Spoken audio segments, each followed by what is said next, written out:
Anyway, I have so much advice and everything. And we've been there. That's the whole point. The Yeah. whole point of this podcast is we're going to talk a little bit about our experiences so that you all, I guess it's just shared experiences so that you don't feel like you're alone. Because Exactly. we're all going to go through this.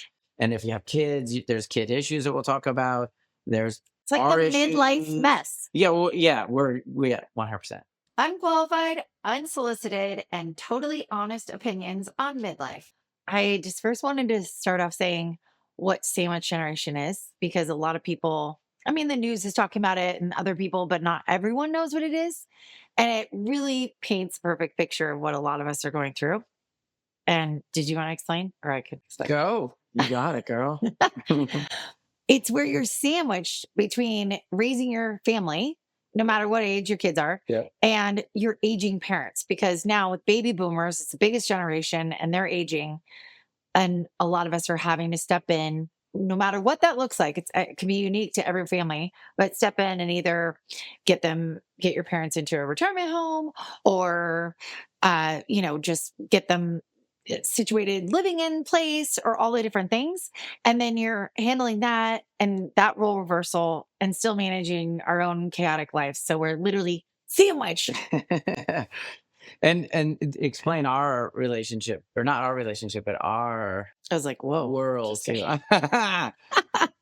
And so we have your mom living with us. We made the decision about a year ago. Was it? Yeah. Actually, you were the nicest of the two of us. You suggested it. Yeah. Yeah. Well, Barb's mom has dementia or Alzheimer's. Alzheimer's. I don't really know the difference, but I know. We can talk about that too. Yeah. And she clearly couldn't live in her house alone. So then we moved her into a home because that's what you and your brother wanted. Well, she wanted that because she wasn't feeling safe. I hated it because the whole idea of those spaces kills me. That's my own. That's a whole side. Yeah, retirement homes are like. And I thought that her life would be better with us because of our kids and the activity and the attention. Because you had paid for a nurse. I mean, we're doing the Cliff Notes version here, but we'll dive deeper. But you paid for a nurse to do medication. It wasn't always happening. Your mom was dizzy. Your mom was sleeping a lot. We didn't know she was eating or taking care of herself at the level that one should. Yeah. And then lo and behold, we move her in. Not that we're these great saints. But she started to sleep less. She started to eat more. Her life became a little bit more active, and she at least got to see things going on and interactions. And you take and life, like she's around life, because you really are the product of who you're around. I mean, there's been studies about that. Like you are the 5 closest people or that you talk to the most. You are a product of that. Like, so if you're around negative people, I mean, I'm like tangent all this stuff, but when you're in a retirement home and you're around a lot of people that just move at is there even a mile per hour that I could even it's just really slow when they're moving really slow and you have the same conversations and you're just, and some of them complain a lot.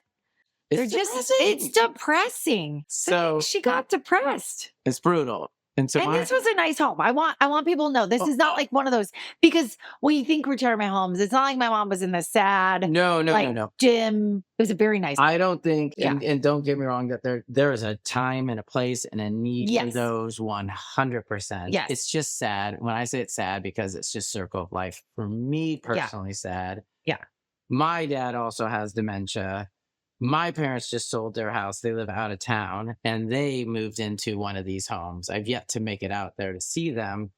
But that whole notion is depressing. And I think because their world just gets smaller drastically. They move in there. The driving gets limited. It's just... Your world just shrinks. My grandmother had Alzheimer's and she lived in or dementia. Again, I'm going to mess this up. It doesn't matter. It's all memory challenge. And she lived in one, and we would visit her when I was a kid. And it's just, maybe I've got trauma from that. That's probably, she barely can remember us. And you're just, it's just, well, it's sad. So I think that's probably it. Well, when you think about moving, like when we've moved into homes, you think about, it's for exciting and things are going to happen. You're moving up. Yeah. Your Our progress homes have is gotten up. better since Yeah. our first And apartment or then whatever. you go retirement home, everything's down. You're downsizing. You're down like everything of your life. And like you said It's brutal. perfectly, It's brutal. there is a time and place because when my mom moved in, it was wonderful for her because she wasn't being social living at her house. And then she moves into this place and I was so nervous for her. Like we moved her in and I left her. I was like, "You gonna be okay?" It's like the role reversal is real.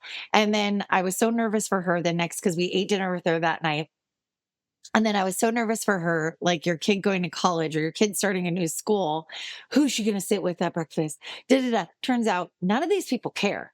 Like the older you get, the less Yeah. like give a F factor is huge. And so people are like, she walks down and people are like, "Oh, hey, we have room," or, Sure. Yes. and it was great. And she was social and it was fantastic for her needs there because she wasn't getting out of her house and she wasn't being social. But then when her memory challenges Yeah. were happening, she just was it. I was needing to be more involved. And you realize that too. You just need to be more involved when your parents are just needing more care because the Yeah. more care we were kicking in, I was like, and I'm pretty cool. And I was trying to be aggressive with the smile to these people. Like, so I'm sure this was a mistake, but, and just things weren't happening the way it should. And you're paying a lot of money Yeah. and it's your mom. Like your mom deserves the best, just like your kids deserve the best. So if they're not doing what you think they should be, then it's kind of like all integrity's lost. And then you're like, are you doing anything? Because you're not doing this. So Yeah. And it's a business for them. it is a And business. it's For hard them. It's a stuff. huge business. And But my mom, talking with my mom, they've been having difficulty because of my dad. No one wants to really make a new friend every day that they meet him or have him meet because them. your mom doesn't have any memory issues, but your dad does. And you're saying when they meet them as a couple, he Yeah. doesn't remember them. And therefore, those people kind of want to stay away, almost like Yeah. the plague. Which is a and very no good one thing to wants- bring up because memory challenges, I feel like my mom, We her could dive dear- deeper into that. yeah, Too. That's a but whole. her dear friends have they've been lovely, but you don't want to hang out with someone as much. Cause I was trying to start a senior citizen Sure. sorority here. Sure. I was like, come, I'll make coffee. Like we had to up our coffee game because they drink a lot of coffee and it has to be ready. No single serving. It had to be ready for a lot of people all at once. Anyway, but I was like, oh, you're not coming often, so that's I can't imagine how hard it must be. Like if you're not a friend, because like if you played sports as a kid and somebody got injured, you were like kind of a leper, or you're out, they're and like, the whole group moves on, and because they say you play a contact sport, they're afraid to also get hurt, and if they see the kid walking around in the crutches, it reminds themselves of their own mortality. yeah, for sure. And it's hard for them. And we have kids in sports and we deal with a lot of that. And then I can't imagine what it'd be for like my mom with my dad or your mom with her friends. And even me personally with your mom, Oh, yeah. there's days that I get bummed out trying to talk to her because I knew her. Barb and I dated in high school. So I've known your mom since I was 17, I think 17. And she was just an amazing, powerful woman, and then here she is, we can get into the issues at hand, but she's just not the same lady she No. was. And it's No. hard because I remember, I don't know if she remembers, but yeah, that's sad. That gets me. Yeah. Yeah. Yeah. And I think this topic of people with their aging parents or in any capacity, obviously we're dealing with mental challenges, but not everyone is. And just even seeing their parents be like, not as capable, Oh, sure. not like they're like, what, my mom's doing this now, I know a lot of my friends been calling me because the holidays are afoot and they just saw family for Thanksgiving and they're like, oh my god, like I hadn't seen my mom because at this age it's like when they're toddlers because there's a lot of Oh, yeah. Symbiosis. of what happens to a toddler and what happens to a adult like behaviors. That whole And circle of life. yes, Bullshit. yes. But a month without seeing them, a lot can change. And so I got a text from someone. And you're saying like a kid, a month they can grow, totally change. say Yeah, words or walk. exactly. Like Yes. in a different trajectory. Not have a boyfriend for the first time ever. Like, yeah. as Yeah. a toddler. No, I'm saying kids. Like, sorry, like, because we have a daughter is in that Right, world. right. But I'm Like, saying in toddlers, drastic it's things. so much more changing. Well, yeah, and it's just it's math too. If you've had 1 year of life, a day is Yeah, maybe you really represents a do. bigger part. Yeah. Well, then the other is slowing down. Anyway, what I'm saying is a lot can change. And some of my friends were seeing their parents that they haven't seen in a while. So a month, 2 months, whatever. And then they're seeing them and they're like, whoa. And usually when you have to dive in as a kid, an adult child, is your parents, like you're seeing that they're not taking care of their house as well. Like you're seeing like hoarding or Right. like expired things, or they just don't look as put together. Like their clothes aren't as clean. Bills, meals, the big one. Yeah. And then also that they are Expired foods is they- another. Oh my God. yeah, My mom's kitchen, every mismanaging. time we I go know. there, I'd be throwing so much stuff I know, out. we And really you don't want them to eat that. But yeah. And then also like medical mismanagement, or you have to come in hot because they've fallen. Those are like the main three things. And so I think a lot of my friends are like, oh God, are we there? And it's knowing that to start certain things. Anyway, I have so much advice and everything. And we've 'cause been there. That's we've the whole been there. point. The Yeah. whole point of this podcast is we're going to talk a little bit about our experiences so that you all, I guess it's just shared experiences so that you don't feel like you're alone, because Exactly. we're all going to go through this. And if you have kids, there's kid issues that we'll talk about. There's It's like our the midlife issues. mess. Yeah, well, yeah, we at 100%. Yeah. 100%. Wow. Usually it's like a compliment. Midlife. What? Yeah. But that I said something, you're like, yes, exactly. Yes. Ah, midlife mess. We're in it. And there's good, there's bad, there's ugly, and there's like the funny of it all. And I think it's like those conversations you have with your good friends, that when they're able to open up about it. And not everybody wants to share about, oh God, like my mom vomited in the car and took her shirt off because she was hot. So, and then our friends walking down the driveway with Brian, and I call Brian, I go, I'm coming in hot. I'm like, my mom threw up. I need help. I don't know that Mark's with you, our friend. And getting out of the car, it smells. I have our 14-year-old, me. It's literally like you, and that's what's happened too, is we're like, you can't script this stuff. Well, no. And we wanna share it. And Betty, just so you know, is one of the most My mom. proper and prim and Put together. I would also say like she's very like prude in a positive way. Like she would Yeah. never, here she is never around be the corner. showy. She's not an old showy Yeah. like a Yeah. Blanche. Yeah. There's no Blanche. No, she's no. buttoned up. She's put She's in together. her bra, She's in wiping her paint bra. off of her body. And Mark's coming down, and I'm like, oh my God. Like I'm freaking out because literally couldn't have gotten worse. Cut to our dog licking a vomit.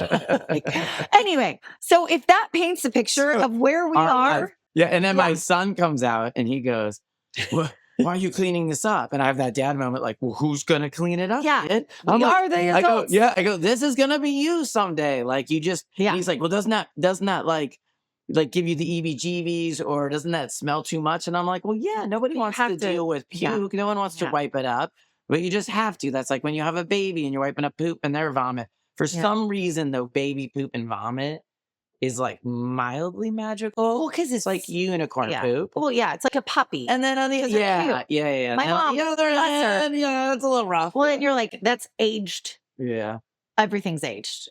Like I don't know. like a good Gouda. Yeah, Just smell. stinky, like a strong. That was Anyway, yeah. but yes, the But messy midlife. And then the best thing about it is she didn't remember it. The next morning, she has no recollection. She did a little bit. Did she? Like a tiny bit, but I didn't want to bring it up, and she didn't want to bring it up. No need But to make it her wasn't. wrong She for wasn't. it. Yeah, exactly. And it's not like she's not a Thank drinker. God. Thank It was God. just pure. I don't know. But she was just like car sick, something. Yeah, I don't know. because she's eating like shit. Well, It's literally like a toddler. If you That's a let them have constant battle. their own agency on what they ate, Oh yeah. and I'm on her. That's another thing about what Water, she proper food, protein. protein, not eating all the sugar. Anyway, and it was a mess. And then I had her seat heater on because she loves the seat heater. And then she was like, "It's hot." Anyway, The shirt comes thank off. God. Yeah. that's what you do. And thank God for really good floor mats. Do you have aging parents and you're still raising your kids? Then welcome to the sandwich generation. It can be super overwhelming, but I've got you. I wrote an ebook that helps you save time, energy, and money. And you can get your copy on thesandwichgen.com/ebook, and it will help you with all the things you need. In context, your mom is also 89? 89. 89. Yeah. And So, she looks phenomenal. She's in great health. And what I always focus on with her cognitive issues or memory challenges is that she knows who we are, yeah. and that's all that matters. So but she is so needy in the way that she would wear the same thing every day, like, and she wouldn't know when she ate last. Yeah. It's a little Dora from Finding Nemo. Like it's a little bit, yeah. And Like, it's so if I'm eating breakfast and I've been up and she comes in and she greets me like a child with a wonderful, smile. I know, That's the so same thing. lovely, So so awesome. lovely. And then if I leave the room to go to the bathroom and come back in, I get the same greeting again. It's kind of like a dog. One day and one. Yeah, you're like, oh, and I get asked all the time, and then it starts that you have to be like, like, what's on the agenda for today? And I'm like, because the first 4 times I was fine saying what's on the agenda. 5th time, I don't want to tell you what's on the agenda, because sometimes it makes you feel like a loser that there is no agenda. Like it's like very small things. If so, That's dinner. The other night, she wanted chips with dinner, and we were having a dinner. I forget what it was, but it wasn't a chip. You don't normally have a chip with the dinner, but I don't care. So we give her chips. And then she proceeds to ask everyone, we have 3 kids, and Barb and I, if we would like some chips. And everyone politely is like, no. And I kid you not, in a 15-minute dinner, she asked everyone 6 times before I was like, I would love a chip. I just take it and put it in my pocket, put the whole bag in my chair so that it was out of sight, out of mind. Yeah. She just has to give it away. You are good like that. I'm like, yep, okay, I'm going to take it away from you. And I'm like, oh, why didn't I think about that? Yeah. But that's a learned behavior. I didn't know at first. Like she does. Betty always wants to share her food, and like you'll get a whole burger, and we buy her kid stuff or kid portions, and immediately cut it in half, and then save the other half. But that half that she has, she'll want to cut again in half and then give to you, and you're like, I just ate a whole burger, I'm totally fine. And she'll just keep offering it until I'm like, I would love it, I'm so hungry, and then just into the napkin and down into the side of the chair, and off it goes. I know. I mean, good thing she's nice, because sometimes with memory challenges, they get cranky. So I feel grateful for that. And when we were talking about this, we just wanted to normalize this huge part and chapter in our lives. When you're 35 plus and your parent is 60 plus, you are tiptoeing into this chapter. It's coming. And a lot of people, if you don't talk about it, people are going to be like, oh my God. And they are overwhelmed, and the information, there's so much.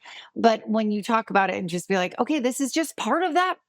This shit freaking terrible twos or whatever. This is just, we're going to come up with some name. We're going to come up with some cool name of this. Cool with talking about their kids and their babies like that. Yeah. When I was a kid, my friend Kevin, his grandfather lived with them. And when I first met him, I had no idea what he had Alzheimer's or dementia or some memory issue. And Kevin introduced him as like, oh, that's my crazy old grandfather. And he was kind of more on the grumpy side of it all because he was frustrated and he couldn't do anything. Yeah. And I had no idea. I just thought he was a jerk.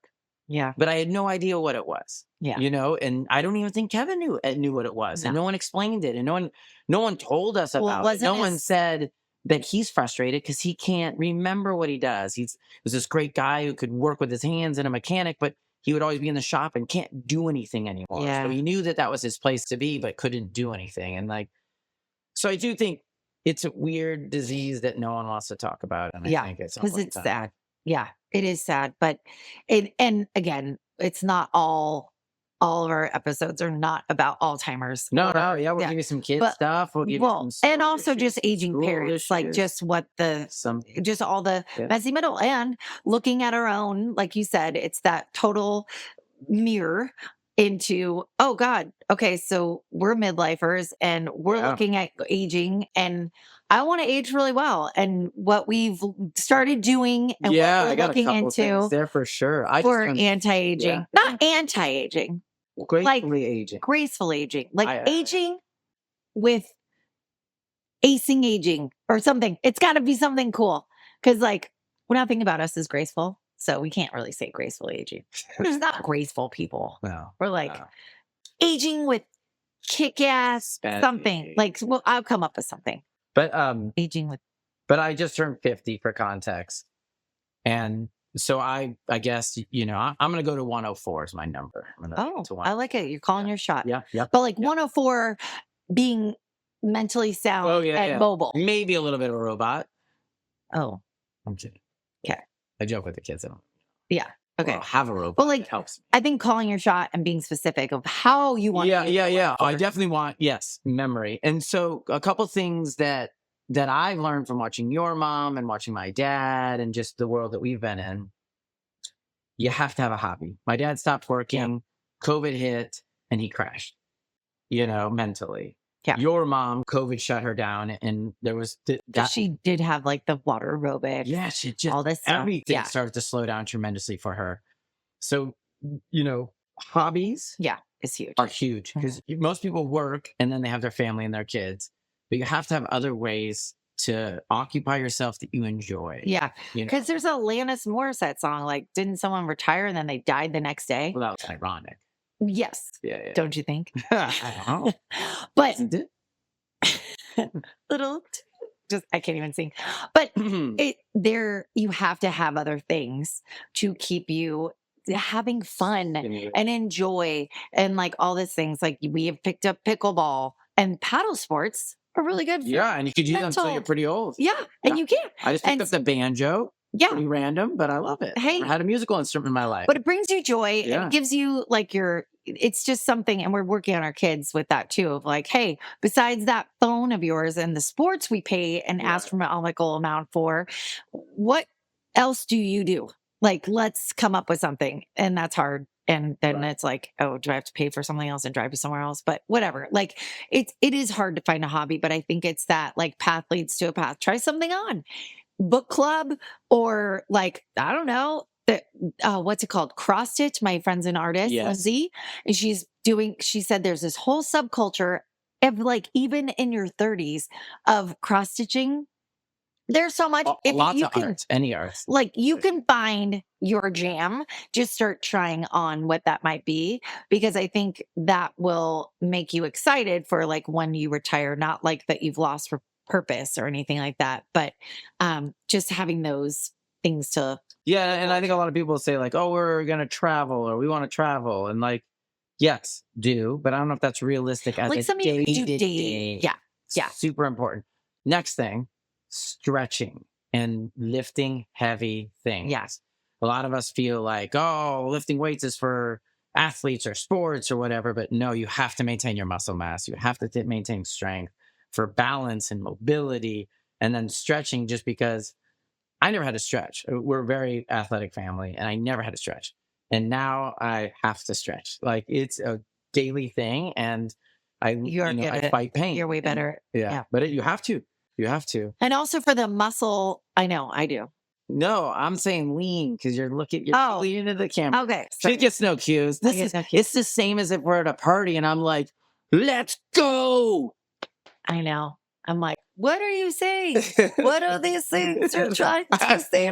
All the codes to baseball. I thought you were like, yeah, you need to lift weights. I'm like, yeah, I do. I'm like, really? Do we need it? Are we doing this right now? I'm not shaming you on. Okay. No, but with lifting weights, it's good for your bones too. I so need to be better. And I mean, yeah. And eating, all water, eat good. Yeah. But it is just good to talk about those things, because it's, instead of being like, oh, we're aging. And by the way, when I was buying your decorations for your 50th birthday, I mean, Amazon, update your freaking models for 50-year-old things. They have like, couldn't be more gray. There's no even pepper in there. It's just salt. and they're like, old people at 50. And I'm like, that's crazy. That is totally crazy. And then have you seen those things on social media with, maybe not because they were girls, but Golden Girls, when they were living together? And they're like, I love the Golden Girls. Yeah, of course. Our truck is called Betty White. Oh, how old they really were? How old they were. Oh, I know. And how old they said they were. Gosh. And she's like, I'm 53. And you're like, oh. But on the opposite side, it's really good, because it's that they like it's just changed. Like the new 53 looks way better and we are aging better and we're more aware of how to do these things and age with whatever that name's going to be that I'm going to come up with. That's going to be awesome. Age with awesomeness. No, that's really cheesy. It's not going to be that, but like it's going to be something. Aging with awesomeness? No, I mean, it's not going to be that. That's like super cheesy. Yeah, now you're showing your age. No, just showing that I'm really bad off the cuff with like names. So the whole idea of this is you and I are going to talk about our whimsical woes and aging with awesomeness. Whimsical woes? Really? I had to do that. Okay, you said a one down Yes, me yes, instead of that one up me? was the idea. Oh, thank you. Thank you. Whimsical woes. And yes, the messy middle is what we're going to be handling on every podcast of what midlife, the messy Did midlife, you say messy middle earlier? Because whatever you said, we might. messy midlife, Was it messy midlife? Was it messy No. midlife, Something you said. Was it? Sure. messy middle or messy midlife. Yeah. And Maybe it's a podcast name change now. really, you like it that much? I don't know. I don't know. Okay. Well, Let us know. we're here to make you feel better about your life. It's pretty much what we're doing. Yeah. We'll show you our SHIT show, and Yeah. you can, Yeah. you can evaluate from there. The good, the bad, the Yeah. ugly, and Yeah. funny throw up stories of it all. Yeah. The 18 high five. Okay. That's how we're ending it. High five. If you loved hanging out with us, hit that follow button and share this episode with someone who could use a little midlife magic. Now go rock the rest of your day.